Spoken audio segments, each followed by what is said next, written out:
भारत के अंदर कुछ हो रहा है। क्या हो रहा है? भारत में ईरान के विदेश मंत्री आ चुके हैं, और वो ही नहीं, रूस के विदेश मंत्री भी इस समय भारत में हैं।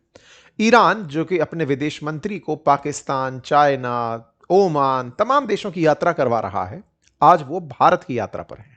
और जब वो भारत की यात्रा पर हैं तो देश के प्रधानमंत्री से उनकी मुलाकात होती है, और जब वो मुलाकात होती है तो उसमें अमेरिका के खिलाफ क्या बयान यहां आकर दिए जाते हैं, रूस, भारत, ईरान, चाइना मिलकर के क्या गणित बना रहे हैं, आज के सेशन में इन सब का जिक्र है। यह मुलाकात ब्रिक्स नाम के संगठन की हो रही है। ब्रिक्स के विदेश मंत्रियों की भारत के अंदर यह बैठक है। ट्रंप इस ब्रिक्स के अस्तित्व से ही चिढ़ते हैं। ट्रंप ने ब्रिक्स देशों को पहले भी 500% टैरिफ की धमकी दी है, क्योंकि ब्रिक्स का एजेंडा ट्रंप को चुनौतीपूर्ण लगता है। एक बार ब्रिक्स बैठक में रशिया की तरफ से डी-डॉलराइजेशन को ध्यान में रखते हुए ब्रिक्स करेंसी का मीम टाइप से शेयर कर दिया गया था। ट्रंप बौखला गए थे। अमेरिका को चिंता होने लगी थी कि दुनिया हमें डॉलर से बाहर निकाल देगी, या हमारे डॉलर को दुनिया से बाहर निकाल देगी। ब्रिक्स कंट्रीज अगर मिलकर के उसका कोई विकल्प प्रस्तुत कर दिए तो फिर व्यापार का क्या होगा। बस इसी के आधार पर ट्रंप ब्रिक्स पर बरसते रहे हैं। इवन जब राष्ट्रपति बनने वाले थे उससे पहले भी ब्रिक्स देशों को 500% की टैरिफ की धमकी दे चुके थे। ऐसे में ट्रंप चाइना है, चाइना ब्रिक्स का महत्वपूर्ण अभिन्न हिस्सा है, संस्थापक सदस्य है, और जब ट्रंप चाइना में है तो चीनी राजदूत ब्रिक्स बैठक में भारत में है।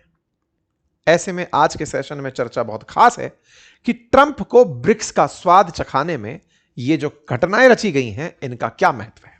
और ईरान के विदेश मंत्री, चीन के विदेश मंत्री, भारत के विदेश मंत्री, इन सब की मीटिंग, 10 से अधिक देशों के विदेश मंत्री भारत में हैं। चर्चा क्या हो रही है? क्या इस चर्चा के लिए पुतिन, शी जिनपिंग ये भी कभी भारत आएंगे? ब्रिक्स का क्या मतलब है? आज के सेशन में डिटेल में डिस्कस। मेरे प्यारे साथियों, ब्रिक्स जिसकी स्थापना 2009 में हुई थी, ब्राजील, रूस, भारत, चीन ब्रिक नाम से शुरुआती इसके संस्थापक राष्ट्र थे। 2010 में साउथ अफ्रीका शामिल हुआ, ब्रिक्स बना। 2024 में मिस्र, इथोपिया, ईरान और यूएई भी इसके अंदर शामिल हुए।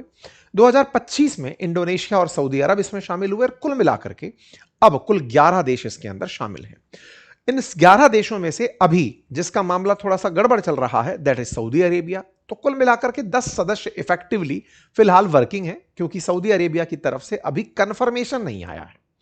इन सभी देशों की हर साल बैठक होती है। ये सब देश बैठते हैं, चर्चाएं करते हैं, अर्थव्यवस्था, दुनिया के नए चैलेंज, आपसी सामंजस्य, इन विषयों को लेकर चैलेंज करते हैं। इन सारे देशों में जो चीज सबसे कॉमन है वो ये कि ये वो देश हैं जो मेजरली एशिया, अफ्रीका और दुनिया के ग्लोबल साउथ से कंसीडर किए जाते हैं। पावरफुल राष्ट्र हैं। इन पावरफुल राष्ट्र में भारत, रूस और चीन, ये 3 देश वो हैं जो ग्लोबल अर्थव्यवस्था के बड़े पिलर्स हैं। ऐसे में एक तरफ पश्चिम और एक तरफ पूर्व की ये साफ साफ डिवाइड को रिप्रेजेंट करते हैं। इनकी बैठकें हमेशा पश्चिम की बड़ी चिंता बनती हैं। बस इसी चिंता को जब मंच मिलता है तो अल्टीमेटली बहुत से देशों में प्रतिक्रियाएं आती हैं। उसमें ट्रंप सबसे ऊपर प्रतिक्रिया देने वाले नए नए निकले हैं। ऐसी ही एक बैठक 2024 में कजान के अंदर हुई थी, पुतिन ने आयोजित करवाई थी। उससे 2025 की बैठक लूला डे सिल्वा जो हैं उन्होंने ब्राजील में आयोजित करवाई, रियो डी जनेरियो में। 2026 में 12-13 सितंबर को भारत के अंदर इसका आयोजन हो रहा है। आप कहेंगे साहब अभी तो मई चल रहा है, तो अभी क्या हो रहा है? फिर अभी विदेश मंत्रियों की बैठक चल रही है। अब ये कैसे होता है? तो देखो, जब राष्ट्राध्यक्ष मिलने आते हैं, 10 देशों के मुखिया जब भारत में होंगे तो उस समय पर मुखियाओं के आने से पहले कई स्तर पर और बातें होती हैं। कई बार आपने देखा होगा बहुत सारे नेता जब आपस में मिलते हैं और कुछ लोग आपस में कुछ कागज से एक्सचेंज कर रहे होते हैं, हैंडशेक सेरेमनी चल रही होती है, अपन को समझ ही नहीं आता। आए हुए इनको 2 घंटे नहीं हुए, उससे पहले इन्होंने कागज कैसे एक्सचेंज कर लिए। तो वो कागज एक्सचेंज करने का विधान साल भर से चल रहा होता है। मतलब क्षेत्र के हिसाब से जिन जिन क्षेत्रों पर डिस्कशन होना है, फाइनेंस पर, हेल्थ पर, ट्रेड पर, साल भर उनकी चर्चाएं चल रही होती हैं। आखिर में उन पर साइन होते हैं।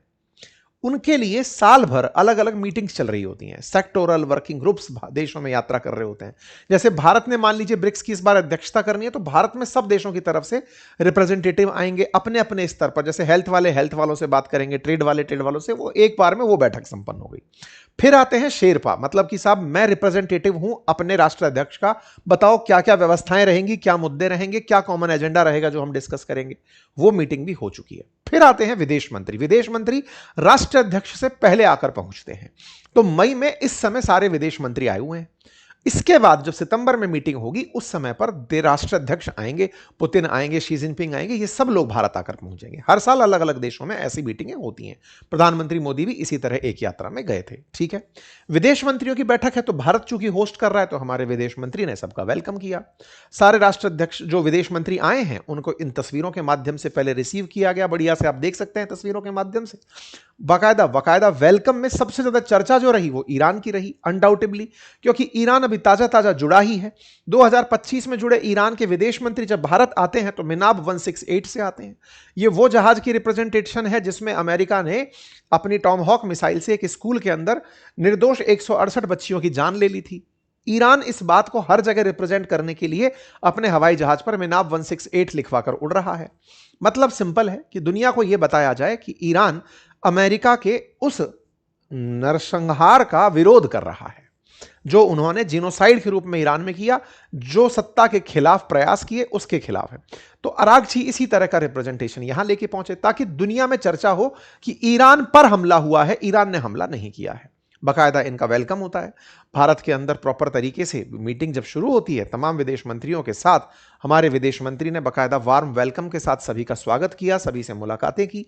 और इस मुलाकात का असल उद्देश्य यही है कि जब भारत इस मीटिंग को होस्ट करेगा तो उस समय पर क्या क्या मुद्दे ऐसे होंगे जिन्हें डिस्कस किया जा सकता है। चर्चाएं होना शुरू होती हैं, विदेश मंत्री की तरफ से भारत के अंदर बयान देने शुरू होते हैं, चर्चाएं शुरू होती हैं। और सबसे बड़ी चर्चाओं में जो निकल कर बात आती है वो ये कि एक तरफा जो प्रतिबंध है वो दुनिया के लिए सही नहीं है। देखिए, ब्रिक्स एक ऐसा मंच बन गया है जहां पर अमेरिका की नीतियों के ऊपर खुलकर कमेंट्री कर दी जाती है। ऐसी ही कमेंट्री भारत की तरफ से भी हो गई कि एक तरफा प्रतिबंध जो वैश्विक साउथ है, यानी ग्लोबल साउथ जिसमें आप और हम रह रहे हैं, इसके अंदर बोले इस तरह के जो देश हैं जो अपने आप को वर्चस्ववादी मानते हैं, उनका एक तरफा प्रतिबंध, सीधा इशारा अमेरिका की तरफ था।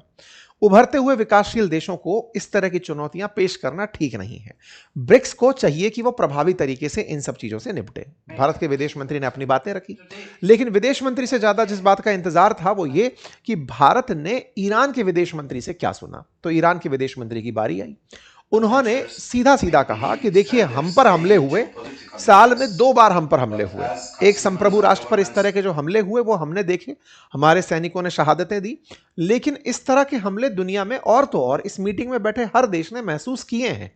उन पर भी किसी ना किसी प्रकार से अमेरिका हावी है, लेकिन वो प्रतिक्रिया नहीं दे रहे हैं। आवश्यकता है दुनिया को वैश्विक नियम बनाकर चलने की।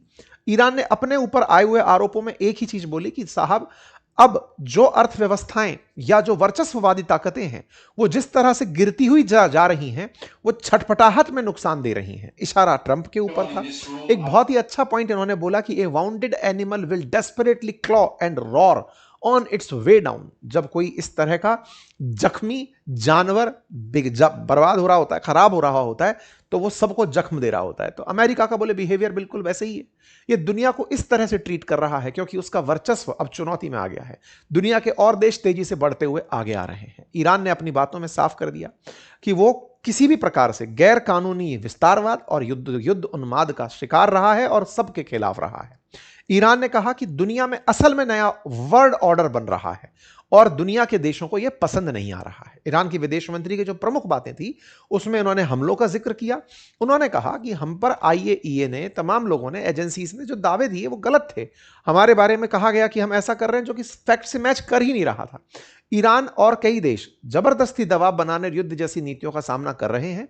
आज दुनिया में इसकी कोई जगह नहीं होनी चाहिए। सैन्य कार्रवाई करने वाले देशों को भले ही इससे फायदा दिखे, लेकिन इलाके में तनाव बढ़ने का असर आखिर में सभी देशों पर पड़ता है। इन्होंने अपनी बातों को रखा। रखा, बाकायदा ब्रिक्स के सभी विदेश मंत्रियों की तस्वीरें खींची।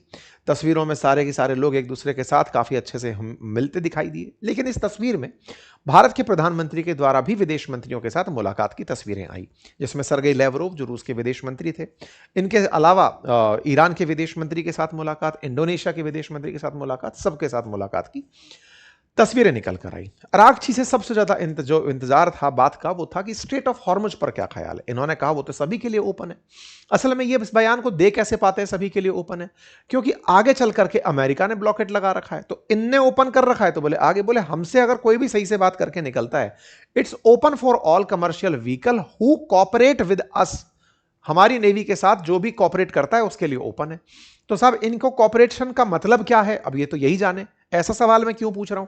इस स्ट्रेट ऑफ हॉर्मुज से निकलते हुए हमारे ही एक जहाज पर आज की सुर्खी है, ओमान के तट के पास कोई ड्रोन आकर के गिरा है और वो जहाज डूब गया है। इसकी सुर्खी इस समय पर है जब ये कल बोले हैं कि सब कुछ तो ठीक है। इन्होंने कहा सारे रास्ते खुले हैं, तो असल में कितने खुले हैं कितने नहीं खुले हैं? भारत का झंडा लगा एक जहाज ओमान के पास डूब गया है, क्रू को रेस्क्यू कर लिया गया है, बचा लिया गया है। इस जहाज का नाम हाजी अली था, 13 मई की सुबह ओमान के समुद्री तट से गुजर रहा था। इस पर कोई ड्रोन जैसा हादसा हुआ, आग में आग लग गई, ओमान कोस्ट गार्ड ने अपने वो लोग बचाए। जहाज पर आकर कोई विस्फोटक सामग्री टकी थी, जिसका कि भारत के अंदर पूरी तरह से प्रतिक्रिया आई विदेश मंत्रालय की तरफ से। मतलब एक तरफ आप यहां बैठे हो कह रहे हो कि सबके लिए खुला है और उधर की तरफ आकर गोला लग जा रहा है, तो बड़ा ही डिफिकल्ट सा सीन चल रहा है स्टेट ऑफ हॉर्मुज को लेकर के। नेताओं के बयानों से मतलब निकल ही नहीं रहे। आईआरजीसी ने अपने हाथ में कंट्रोल ले रखा है, तो फिर विदेश मंत्री को छुट्टा क्यों छोड़ रखा है जो दुनिया भर में जाके बयान दे रहे हैं कि रास्ता खुला है? ये बड़े सवाल बनकर आते हैं। खैर देखते हैं कि इन दोनों के बीच फाइनली बात बनती है कि नहीं, क्योंकि चाइना में ये पहुंचे तो हैं ट्रंप अपनी बात रखने के लिए, और उधर की तरफ तेल के ऊपर जो असर है वो सबको दिखाई दे रहा है। तमाम प्रयासों के बीच अल्टीमेटली सवाल केवल इतना ही कि भारत की जितनी भी वार्ताएं हैं, फिर चाहे रूस के साथ है, फिर चाहे ईरान के साथ है, फिर चाहे वो मतलब जिस भी स्तर पर वैश्विक वार्ताएं चल रही हैं, ये वार्ताएं अल्टीमेटली कहां लैंड करेंगी, क्योंकि दुनिया को असल संकट स्ट्रेट ऑफ हॉर्मुज के बंद होने से फिलहाल फील हो रहा है। अब ट्रंप और शी जिनपिंग का अपडेट ये निकल कर आया कि शी जिनपिंग ने भी कहा है कि स्ट्रेट ऑफ हॉर्मुज खुला होना चाहिए। बाकायदा मार्को रूबियो ने अपनी तरफ से बयान आकर के दिया है और कहा है कि स्ट्रेट ऑफ हॉर्मुज का मिलिटराइजेशन के पक्ष में चाइना नहीं है और वो टोल सिस्टम के खिलाफ है। ये बात हम दोनों की मिलकर निकल गई है। तो देखते हैं चाइना ने ट्रंप को कहीं फिर से कोई मीठी गोली तो नहीं दे दी। पता चले ट्रंप आकर फिर से बौखलाएं, फिर चाइना को भला बुरा कहें। आने वाला समय इस बारे में बताएगा। अपडेट में फिलहाल इतना ही। जानकारी अगर आपको पसंद आई हो तो साथियों से साझा करें, चैनल पर नए हैं तो सब्सक्राइब करें, और हां, इन गर्मियों की छुट्टी में आपका, अपने बच्चों का, अपने घर के वयस्कों का, सबका एक लाइव क्लास के थ्रू आर्टिफिशियल इंटेलिजेंस सिखाने का जो हमारा मिशन है, अगर आप उसमें जुड़ना चाहते हैं तो जुड़िए। हमने अपने एप्लीकेशन का, वेबसाइट का लिंक कमेंट बॉक्स में दिया है, बाकायदा उसे ज्वाइन करिए। हमारी क्लासेस जो ऑलरेडी हैं उन्हें सीखिए, समझिए और फिर लाइव क्लासेस में एंट्री करिए। चलिए, अपना ख्याल रखें। लिंक कमेंट बॉक्स में है, लेना ना भूलें। धन्यवाद।